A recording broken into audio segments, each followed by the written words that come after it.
O vídeo já vai começar, mas antes, não se esqueça de se inscrever e ativar as notificações.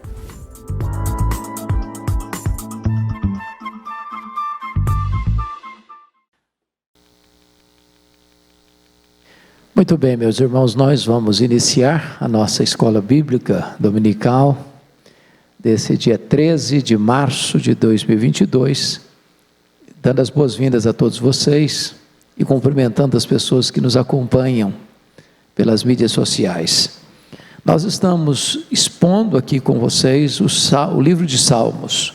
O pastor Arival está expondo Êxodo e nós expondo Salmos. Iniciamos há 15 dias, tratando do Salmo 1 e fazendo uma breve introdução ao livro de Salmos, que é o mais longo livro da Bíblia, e é o livro que mais tempo se demorou para compô-lo, em torno de 1000 anos, para compor o livro de Salmos, porque você tem Salmo de Moisés, viveu 1500 anos antes de Cristo, e você tem Salmos pós-cativeiro babilônico. Vários autores escreveram os poemas, Davi, Asaf, os filhos de Coré, Salomão, Moisés, Etã, e temos também muitos salmos anônimos. Os salmos são poemas com características distintas, Você tem salmos de louvor, você tem salmos de lamento, você tem salmos de penitência, você tem salmos imprecatórios, você tem salmos messiânicos.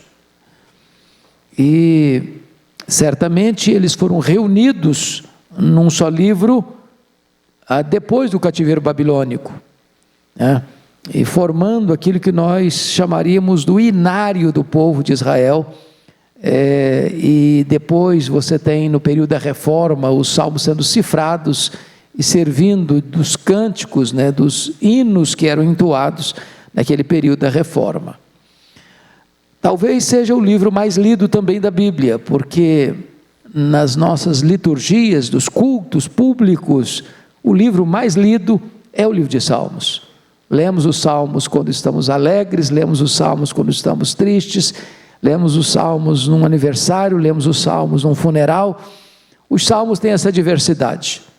Alguém já disse com muita propriedade que se a Bíblia fala a nós, o livro de Salmos fala também por nós, E hoje vamos considerar o Salmo 2. Peço que você abra a sua Bíblia no Salmo 2, que é um salmo messiânico e é o salmo mais citado no Novo Testamento.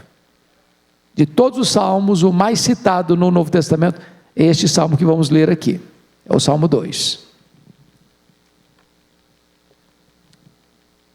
O reinado do ungido de Deus é o título que foi dado a este salmo. Porque se enfurecem os gentios e os povos, imaginam coisas vãs.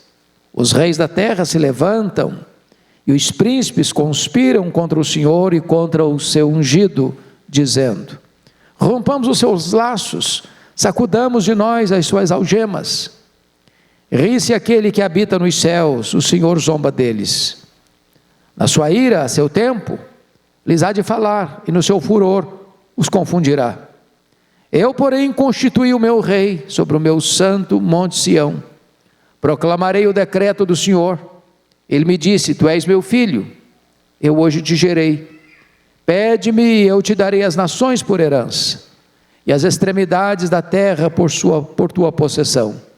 Com vara de ferro as regerás e as despedaçarás, como um vaso de oleiro. Agora, pois, ó reis, sede prudentes, deixai-vos advertir, juízes da terra. Servi ao Senhor com temor e alegrai-vos nele com tremor. Beijai o filho, para que não se irrite, e não pereçais no caminho, porque dentro em pouco se lhe inflamará a ira. Bem-aventurados todos os que nele se refugiam. Eu quero tratar do seguinte tema na exposição deste salmo: a fúria dos homens e o riso de Deus. A fúria dos homens e o riso de Deus. O contexto aqui é dos povos, das nações, dos homens em geral, se insurgindo contra Deus, se rebelando contra Deus, sacudindo o jugo de Deus, e não querendo que Deus reine sobre eles. E diante da conspiração, da afronta, da zombaria, do escárnio que os homens fazem de Deus, pensando que eles podem viver rebelando-se contra Deus sem qualquer consequência, ou achando que Deus não pode reagir a esta insubordinação humana. O texto diz que enquanto os homens enfurecem-se na terra, Deus está rindo e zombando deles no céu. Significa que o trono de Deus não pode ser abalado.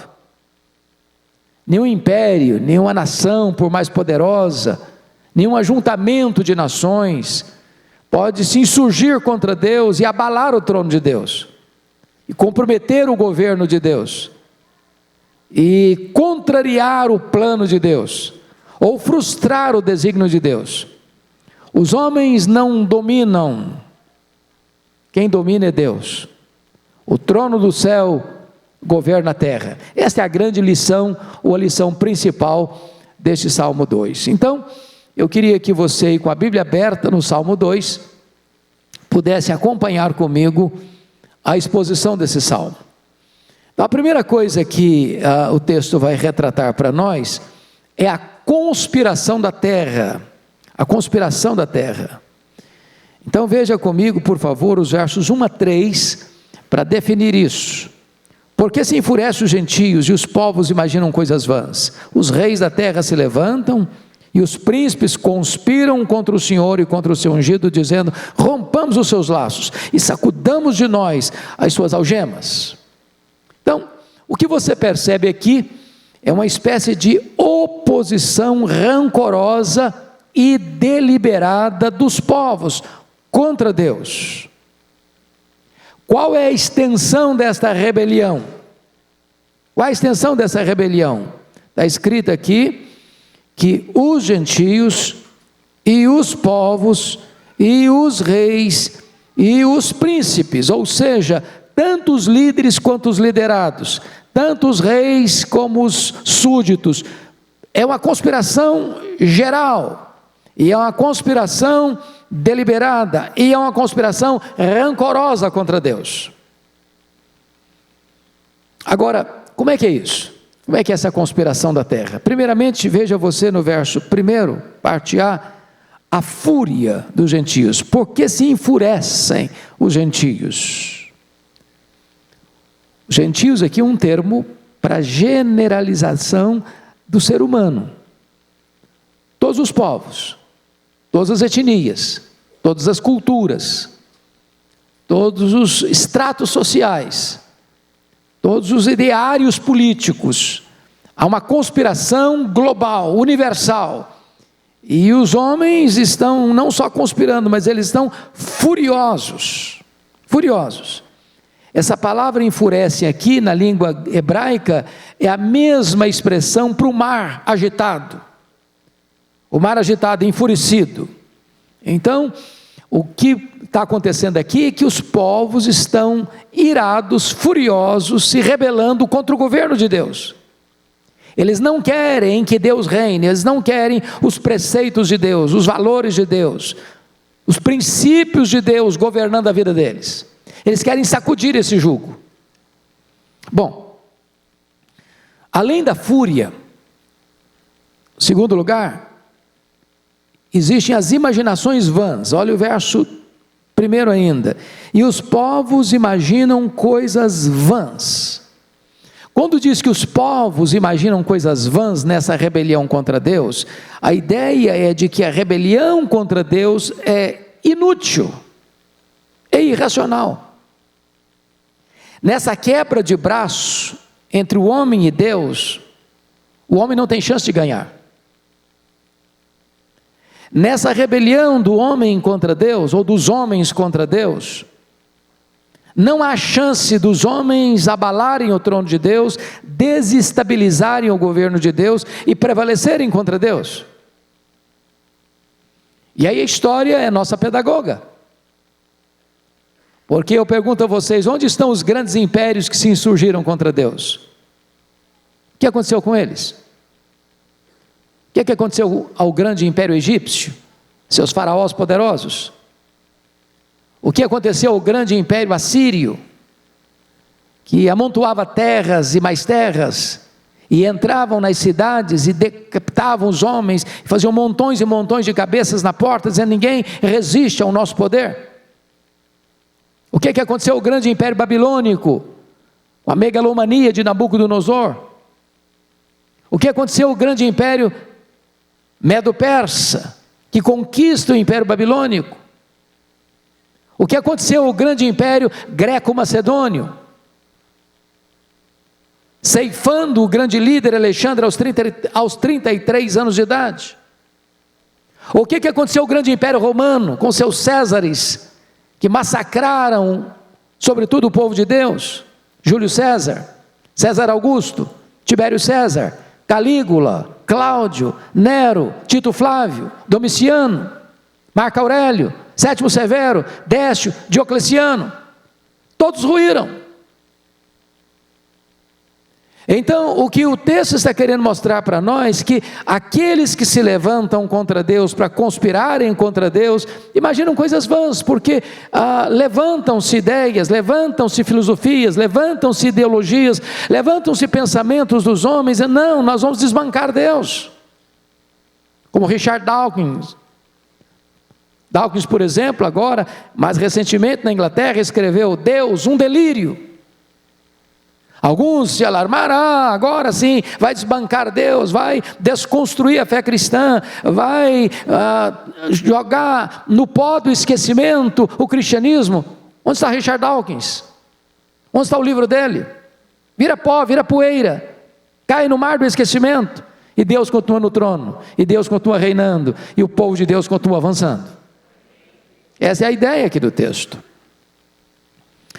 Mas em terceiro lugar, vejam vocês comigo, que além de Deus desbancar tudo aquilo que se levanta contra Ele, você viu, por exemplo, no século passado, 1917, o comunismo, na então União Soviética, que foi o responsável para a maior quantidade de mártires do cristianismo da história, nazismo alemão, fascismo italiano, e as ideologias todas, se não viraram, vão virar. Pó no esquecimento. Terceira, oposição aberta contra Deus e o seu Messias, no verso 2, olha aí comigo. Os reis da terra se levantam, e os príncipes conspiram contra o Senhor e contra o seu ungido. Aí você vai começar a perceber que a conspiração, ela tem endereço. Ela objetiva Deus e o seu ungido. E o contexto aqui, irmãos, é de disputa de governo. Quem manda? Quem controla? Quem determina os rumos? E aí os reis e os príncipes, os que governam, sejam eles de quaisquer nações, sejam eles de qualquer ideário político, sejam eles de qualquer vertente filosófica, não importa, os reis e os príncipes se levantam, e se levantam contra Deus e contra o seu ungido. Não é uma motinação temporária, é uma conspiração deliberada. E se você ler a história, você vai perceber que ao longo dos milênios e dos séculos, essa foi a tentativa dos homens de desbancarem Deus, desde Babel. Vamos destroná-lo, vamos controlar a história, nós vamos mandar, a terra vai mandar no céu, o homem vai mandar em Deus, vamos destroná-lo. Essa foi a tentativa vã, ao longo dos séculos. Mas agora, você pode ainda perguntar, qual é a motivação dessa conspiração? Por favor, confira aí o verso de número 3, qual é a motivação? Rompamos os seus laços e sacudamos de nós as suas algemas. Aqui está o ponto. A conspiração contra Deus vem em virtude dos homens não aceitarem, ou não tolerarem, ou não quererem o governo de Deus sobre eles. Por que não? Porque o governo de Deus tem valores, tem princípios, tem balizas, tem certo, tem errado, tem luz, tem trevas, faz distinção entre o que é certo e o que é errado, o que é santo, o que é profano, o que é legítimo, o que é ilegítimo, o que é aceitável, o que é reprovável. As coisas estão claras, estão postas. A lei de Deus é perfeita. E os povos, e os príncipes, e os reis não querem que Deus governe sobre eles, porque ou você se submete ao senhorio de Deus, aos valores e aos princípios de Deus, ou você cria uma nova teologia para justificar seus erros. E nós estamos vivendo nessa sociedade que acelera, bota o pé no acelerador para se rebelar contra Deus e sacudir o jugo de Deus. Me permita retroceder um pouquinho na questão filosófica para explicar isso. Vocês se lembram do racionalismo francês, século XVII? Qual foi a base do racionalismo francês? A expressão de René Descartes: cogito ergo sum, penso logo existo. Então, na visão do racionalismo francês, a sua razão é o tribunal da verdade. Eu só aceito como verdade o que eu entendo. Se eu não entendo, não pode ser verdade. O grande problema é que o homem esqueceu-se que Deus não pode ser capturado, compreendido plenamente pela razão humana, porque o finito não pode compreender plenamente o infinito. E é por isso que foi um desastre quando tentaram jogar o racionalismo dentro da teologia. Nasceu aí o liberalismo teológico, porque a ideia é essa: bom, a Bíblia relata milagres, você não entende milagre, você não explica milagre. Há milagres que são fatos físicos e há milagres que são fatos históricos. O que é um físico? É aquilo que você tem que levar para um laboratório e provar por A mais B que esse fato acontece. Mas há fatos históricos, por exemplo, Jesus ressuscitou. Não dá para levar esse fato para um laboratório e provar, é um fato histórico. Então o homem diz: não, o que eu não compreendo eu rejeito.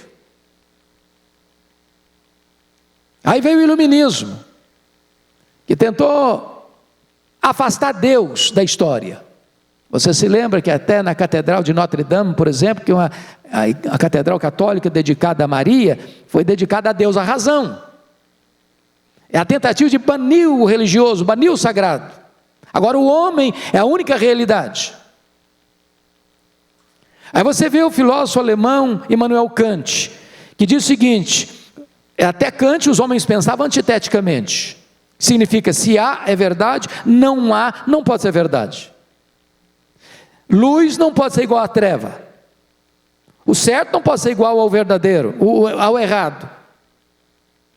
Aí Immanuel Kant escreve o livro A Crítica da Razão Pura e diz: não, há é verdade, não há também pode ser verdade. O que é isso? É a ditadura do relativismo. Nós estamos numa zona neutra, cinzenta, onde não tem certo e nem errado, onde não tem verdade nem mentira. Aí vem a pós-modernidade e diz que a verdade hoje, a vida está fincada num tripé: privacidade, pluralidade e secularização. O mundo é plural, a verdade é subjetiva. Você tem a sua verdade, eu tenho a minha. Acabou com a questão de princípios, de valores. É a forma filosófica do homem tentar sacudir este jugo. É o que está escrito aí no verso de número 3. Rompamos os seus laços, sacudamos de nós as suas algemas. Não, eu não quero esse princípio, eu não quero esse valor sobre mim. Eu não quero esse negócio de que isso aqui é certo, isso aqui é errado. Quem decide se é certo ou errado sou eu sou o padrão. A verdade é subjetiva, o mundo é plural, cada um tem sua ideia, cada um tem sua crença, cada um tem seus valores. Os valores de Deus não servem para nós, nós criamos os nossos próprios valores. Isso está nas cortes, isso está nos parlamentos, isso está na imprensa, isso está na literatura, isso está no teatro, isso está no ideário humano.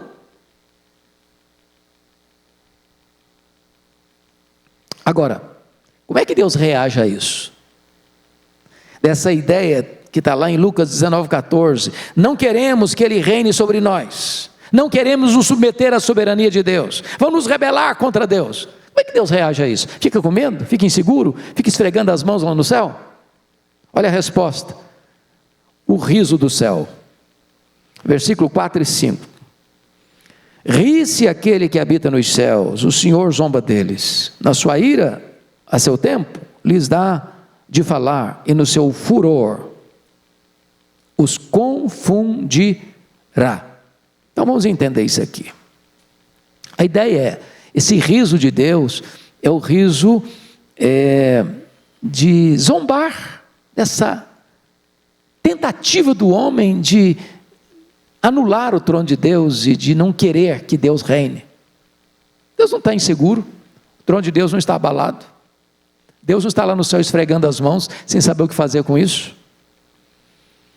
Então veja você que Deus reage à rebelião com humor e desdém, Ele não se sente ameaçado, por isso está escrito aí, ri-se aquele que habita nos céus, o Senhor zomba deles. Que é o homem para Deus? Que é o pó para Deus? O profeta Isaías disse que para Deus todas as nações da terra são como um pingo que cai num balde, como um pó numa balança de precisão, como um vácuo, como nada, como mesmo que nada. Para Deus todos os povos, todos os seres humanos são como que um bando de gafanhotos, no sentido, eles não têm poder de afetar ou de desestabilizar ou de ameaçar o governo de Deus. Mas em segundo lugar, não só o riso de Deus, mas olha o verso 5, a ira de Deus. Na sua ira, a seu tempo, lhes há de falar, e no seu furor os confundirá. O que está escrito aqui então? Depois que Deus tem o riso do desdém, a afronta humana, Deus fala, e a fala de Deus, no pacote da ira divina, derrete, desestabiliza, destrói, confunde.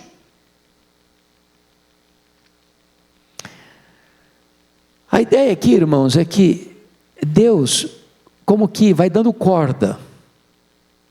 A punição de Deus nunca é na hora. O via de regra não é na hora. A pessoa não comete um erro agora e ele já é pá! Cometeu, derruba o cara. Deus vai dando corda. Vai dando corda. Vai dando corda. Depois Deus puxa a corda. Você se lembra lá de Abacuque, capítulo 1?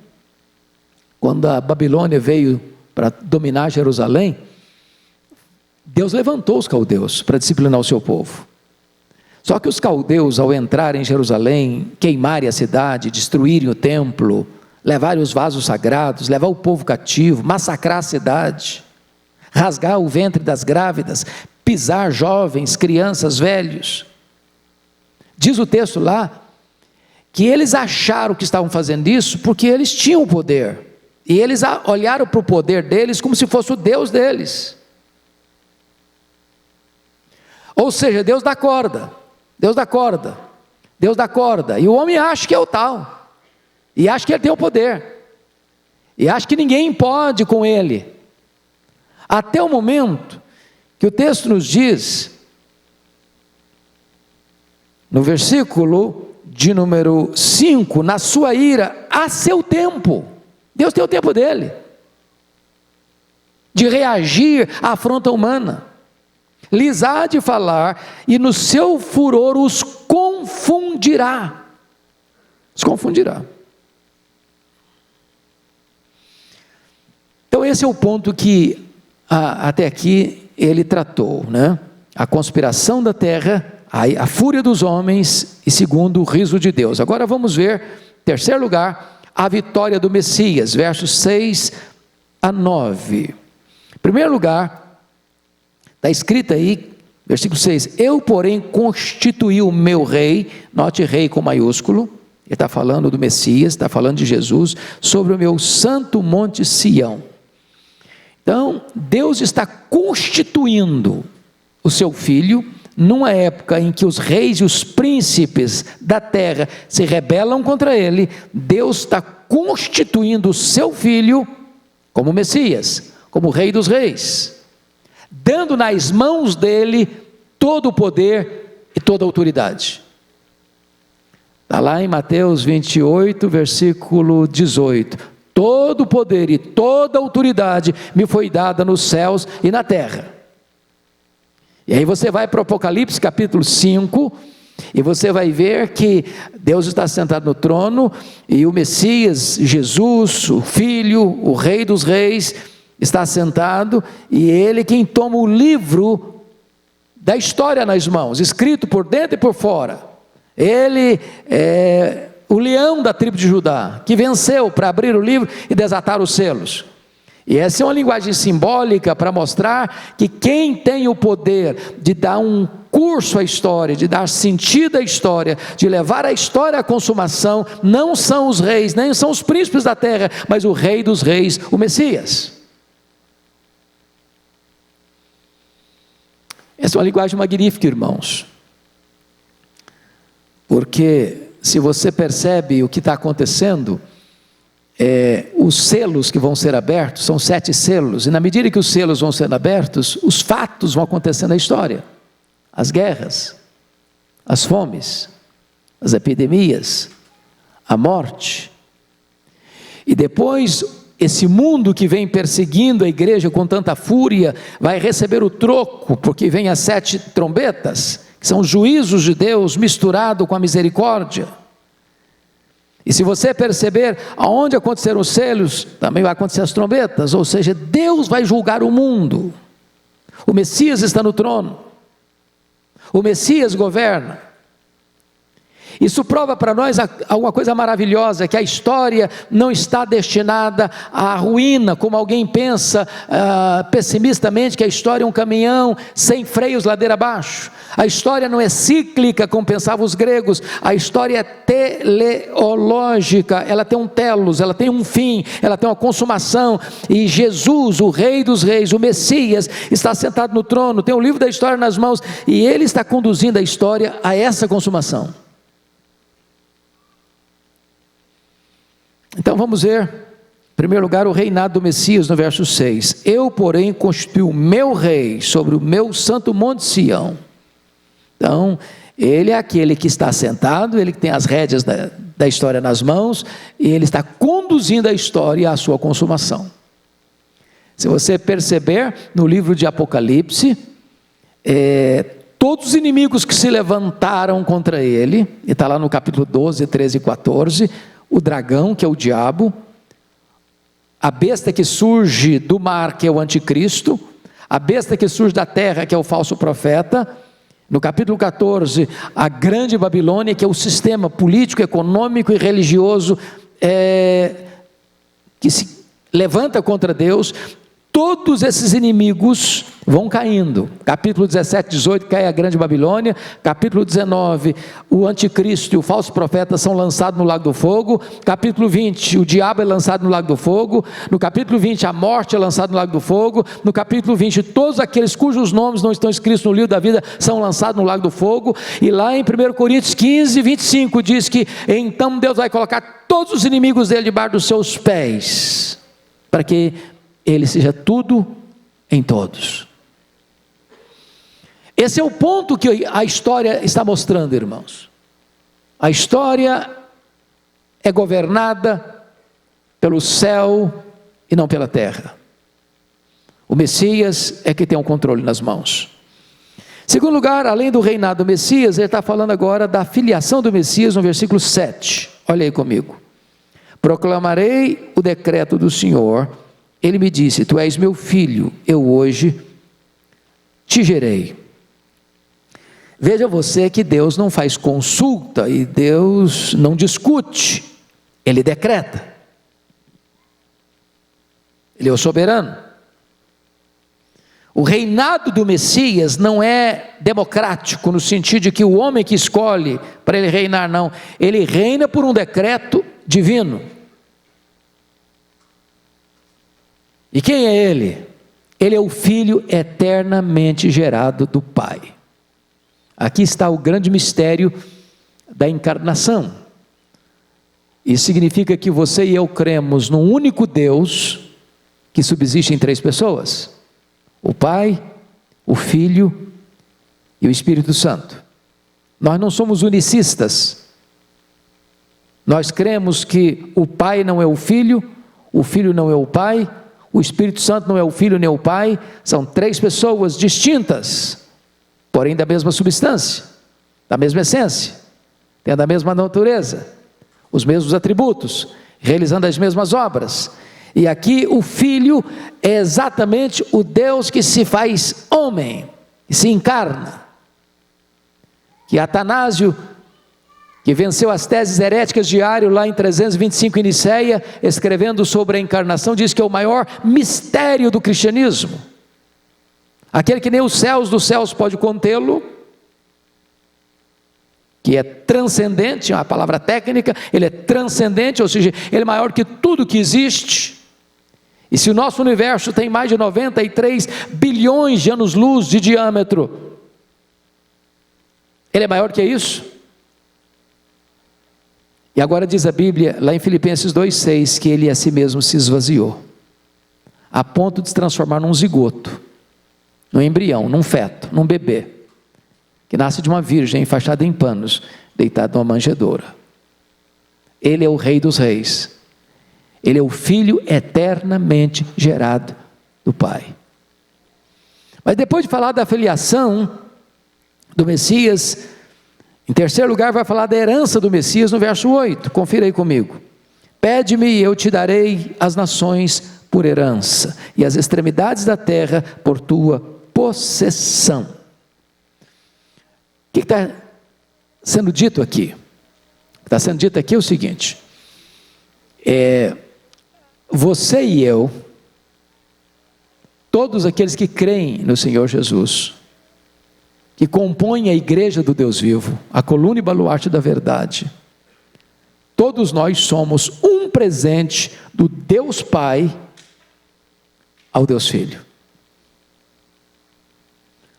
Em virtude do sacrifício que ele fez lá na cruz, está lá em Apocalipse 5,9, que ele morreu para comprar com seu sangue os que procedem de toda tribo, povo, língua e nação. Então você e eu fomos comprados pelo sangue de Jesus. Está escrito lá em Isaías capítulo 53, versículos 11 e 12, que ele viu o fruto do penoso trabalho da sua alma e ficou satisfeito. A Bíblia diz em Hebreus que ele não levou em conta a ignomínia da cruz pela alegria que lhe estava proposta. É por isso que Jesus disse lá em João 6, 37, todo aquele que meu Pai me dá, esse virá a mim, e aquele que vem a mim, de maneira nenhuma eu lançarei fora. Ou seja, você e eu fomos dados pelo Pai ao Filho, e você e eu somos a herança de Jesus. Você e eu somos o presente de Deus Pai ao Deus Filho. E é nesse contexto que ele está dizendo: pede-me, eu te darei as nações por herança. Ele está falando aqui, tudo já é dele, ele criou e ele é o proprietário de tudo. A Bíblia diz lá em João 1,3, todas as coisas foram feitas por intermédio dele, e sem ele nada do que foi feito se fez. Mas ele está falando agora de redenção, ele está falando agora de um povo que foi comprado, e comprado não com ouro nem com prata, mas com o sangue do Filho de Deus. Então você foi comprado, e você é herança dele, e o Pai está dando para ele, Jesus, agora você é o fruto do penoso trabalho da alma de Jesus, que derramou a sua alma na morte para comprar você. Você é propriedade exclusiva dele. Bendito seja Deus. Mas agora, em quarto lugar, o salmista está falando agora do governo do Messias no verso 9. Confira aí comigo. Com vara de ferro as regerás, as nações, regerás as nações, e as despedaçarás como um vaso de oleiro. Ele está usando uma linguagem aqui, obviamente, é muito provável que esse salmo foi escrito por Davi. Aliás, o Novo Testamento prova isso, embora não esteja escrito aqui, mas ele é citado no Novo Testamento como um salmo de Davi. Davi era um pastor, e a ideia de vara era uma ideia muito comum para ele, porque está tratando aqui de dois tipos de vara. Se você pensa num pastor, a vara era o cajado da ovelha, para guiar a ovelha, para separar a ovelha. Então ele usava a vara para nortear a ovelha. Mas a mesma vara que era usada para guiar a ovelha, era usada também como ferramenta, como arma, para espancar o lobo. Protege um, fere o outro. O contexto aqui do governo é que aqueles que rebelam-se contra o governo do Messias, se insurgem contra ele, zombam e escarnecem dele, dizendo: vamos sacudir o jugo dele. Eles que pensam que estão no controle e no poder, eles são tão frágeis, como um vaso de barro, que você pega um porrete, uma vara, e bate com força nesse vaso, e ele vira caco, ele se esmiuça. Irmãos amados, tem hora que você olha para a história, para as nações, a opressão, a zombaria, o ateísmo, as ideologias que foram uma razão de tanta tortura, de tanta morte, e notinha de rodapé.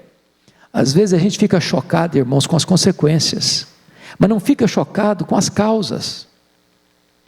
Dr. Aníbal Pereira Reis, um dos maiores apologistas do Brasil, disse que a bomba mais poderosa do mundo não é a bomba atômica, não é a bomba de hidrogênio.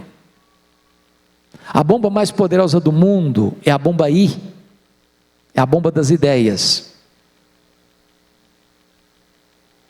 Às vezes um cidadão está lá no na sua sala com ar condicionado, concebendo uma ideia, e aquela ideia dele vira uma filosofia, e aquela filosofia é abraçada, e aquela filosofia vai ser jogada para a história, para massacrar, para matar, para torturar, para oprimir. Foi o comunismo, 1917, na Rússia, na então União Soviética. O que foi o nazismo alemão, o que foi o fascismo italiano, o que é a ideia de que o homem é apenas uma coisa e não um ser humano. Tudo isso brota de uma ideia,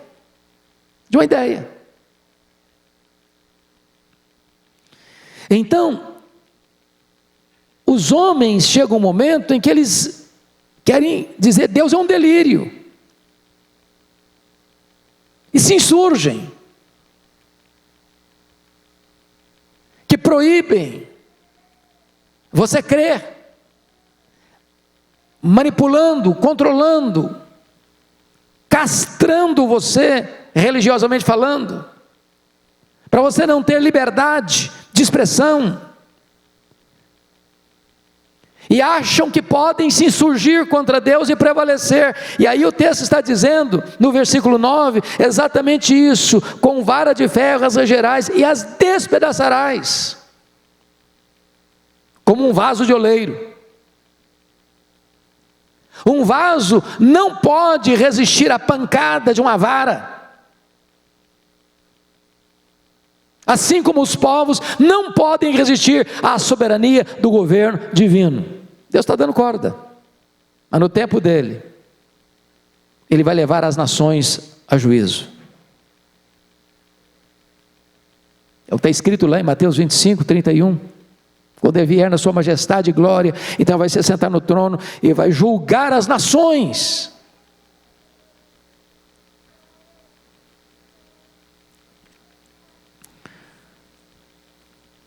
Agora, o último ponto da nossa exposição é o conselho de Deus. Então, você viu o reinado do Messias e agora Deus está dando conselhos para as nações. Porque preste atenção nisso, as trombetas sempre vão soar antes do juízo chegar. Deus não tem prazer na morte do ímpio, em que ele morra e pereça. Deus alerta, Deus propõe a vida e a morte. Deus escolhe a vida porque você viva.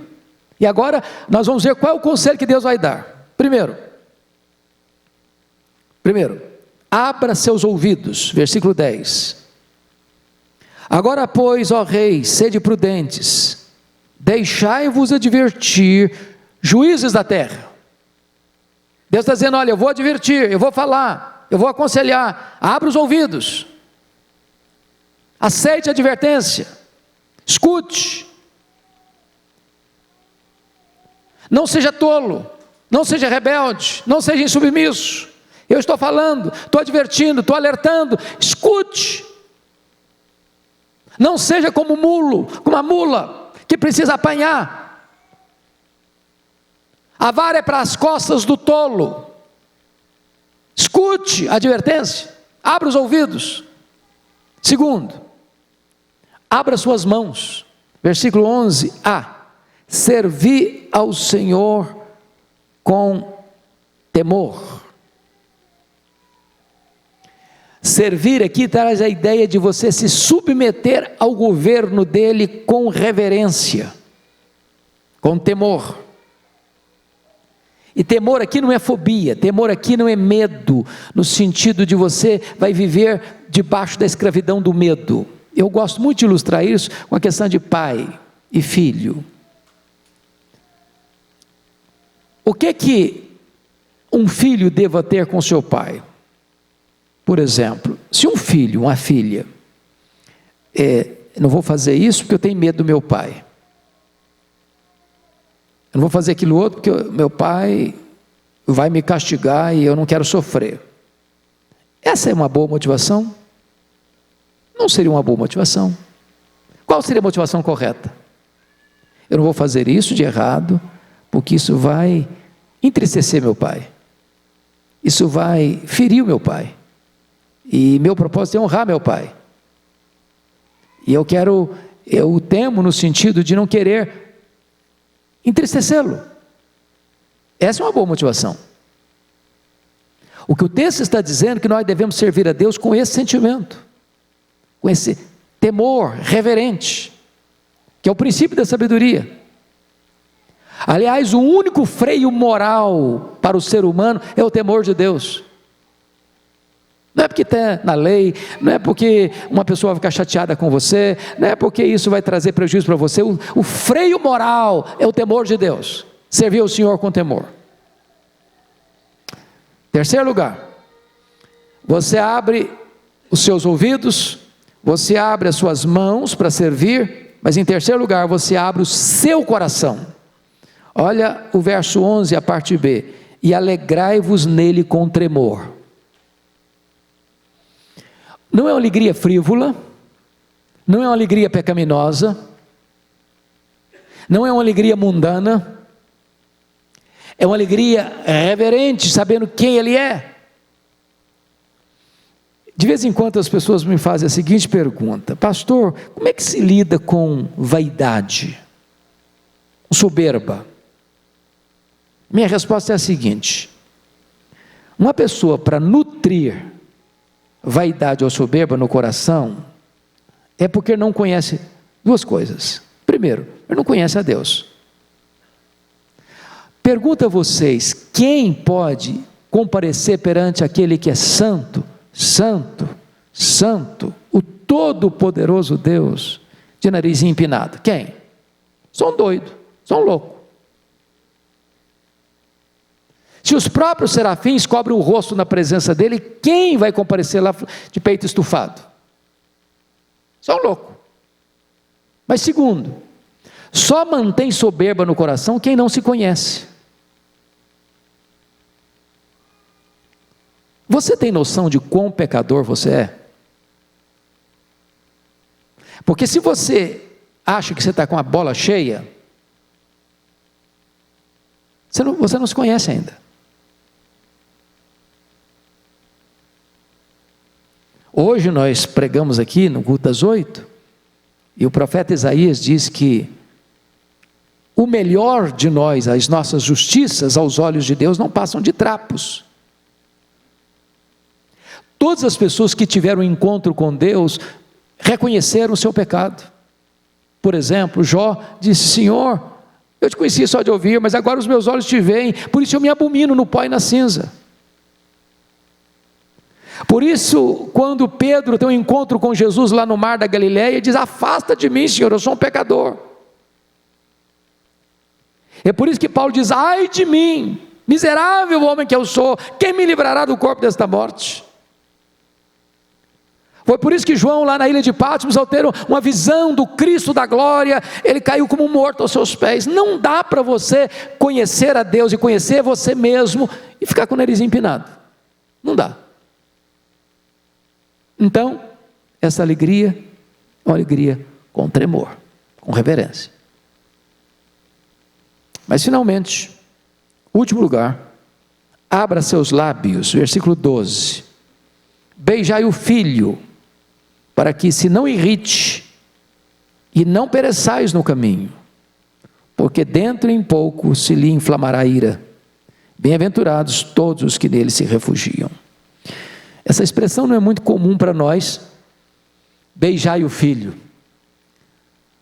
A ideia aqui de beijar o filho é o pai aconselhando as nações, é a seguinte: incline-se ao filho, que é o rei dos reis, submeta-se a ele, reconheça-o como o rei dos reis, sujeite-se a ele, seja um súdito do reino dele, não se rebele contra ele, porque quem se rebelar contra ele, vai enfrentar sua ira. Aqueles que se levantam contra o filho, enfrentarão a sua ira. E talvez você pudesse ler comigo, para a gente fechar, o que acontecerá com aqueles que se rebelaram contra o filho.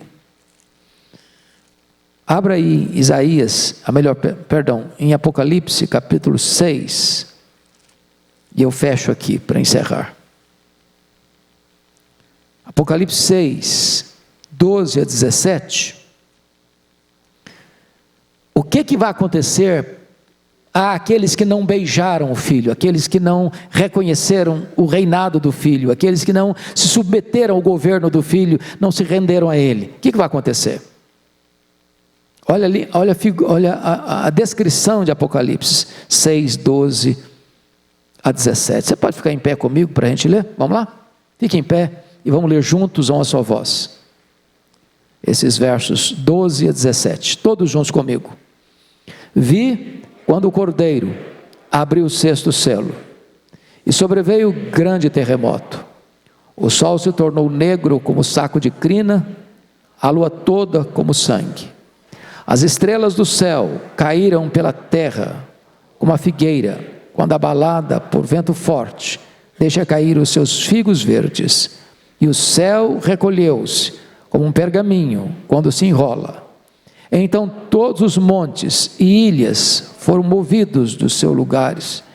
Os reis da terra, os grandes, os comandantes, os ricos, os poderosos, e todo escravo, e todo livre se esconderam nas cavernas e nos penhascos dos montes, e disseram aos montes e aos rochedos: caí sobre nós, e escondei-nos da face daquele que se assenta no trono e da ira do cordeiro, porque chegou o grande dia da ira deles, e quem é que pode suster-se? Beijai o filho, enquanto é tempo, submeta-se a Jesus, renda-se a ele, reconheça-o que ele é o Rei dos Reis e o Senhor dos senhores. Concluindo no Salmo 1 que abordamos da última feita, o ímpio é considerado como palha dispersa para o fogo. No Salmo 2, o ímpio é feito em pedaços, como um vaso de oleiro. Que decisão você vai tomar? Rebelar-se contra o filho? Ou beijá-lo e recebê-lo nesta manhã como seu Deus, como seu Salvador? A decisão é sua, intransferivelmente sua, e o tempo para decidir é hoje. Vamos orar. Senhor Deus, nós te agradecemos pela tua palavra, viva, poderosa, rica, esclarecedora. Pedimos-te que tu nos dês o teu Espírito, iluminando a nossa mente e o nosso coração, para compreendermos a tua palavra, para reconhecermos que em tempos de tantas convulsões sociais, econômicas, políticas, ideológicas, neste mundo, tu estás no trono, e o teu trono não é abalado nem ameaçado. Rendemos-te graças porque a história não está à deriva, apesar das loucuras dos homens, mas tu hás de conduzi-la a uma consumação final. Rendemos-te graças porque Jesus é o Rei dos Reis e é o Senhor dos Senhores. E nesta manhã nós queremos beijá-lo, reconhecer que Ele é o nosso Senhor, o Rei da nossa vida. Obrigado por esta igreja, obrigado pelo povo aqui presente nesta manhã, que a tua bênção nos acompanhe, em nome de Jesus. Amém. Deus abençoe vocês.